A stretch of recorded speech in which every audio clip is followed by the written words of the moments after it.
সাধারণ মানুষের জন্য চিকিৎসা সেবা নিশ্চিত করতে স্বাস্থ্য খাত ঢেলে সাজানোর ঘোষণা দিয়েছে সরকার। এ লক্ষ্যে তৃণমূল পর্যায়ে স্বাস্থ্য ব্যবস্থা শক্তিশালী করার পাশাপাশি বিনামূল্যে প্রাথমিক স্বাস্থ্যসেবা নিশ্চিত করার ওপর সর্বোচ্চ গুরুত্ব দেওয়া হচ্ছে।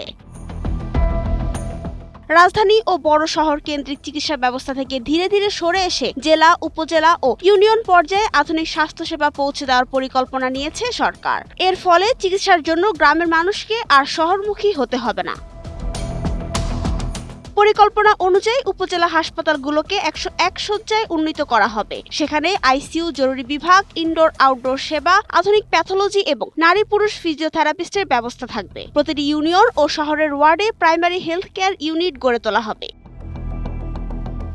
স্বাস্থ্য ও পরিবার কল্যাণ মন্ত্রী সরদার মোহাম্মদ সাখাওয়াত হোসেন বলেন, তৃণমূলে মানসম্মত স্বাস্থ্য ব্যবস্থা নিশ্চিত করতে সরকার কাজ করছে। সবার জন্য স্বাস্থ্য নীতির অংশ হিসেবে 2026-27 অর্থ বছরে বিশেষভাবে 27,600 কোটি টাকা বরাদ্দ রাখা হয়েছে। একই অর্থ বছরের প্রস্তাবিত বাজেটে স্বাস্থ্য খাতে মোট বরাদ্দ 69,309 কোটি টাকা, যা আগের বছরের তুলনায় প্রায় দ্বিগুণ।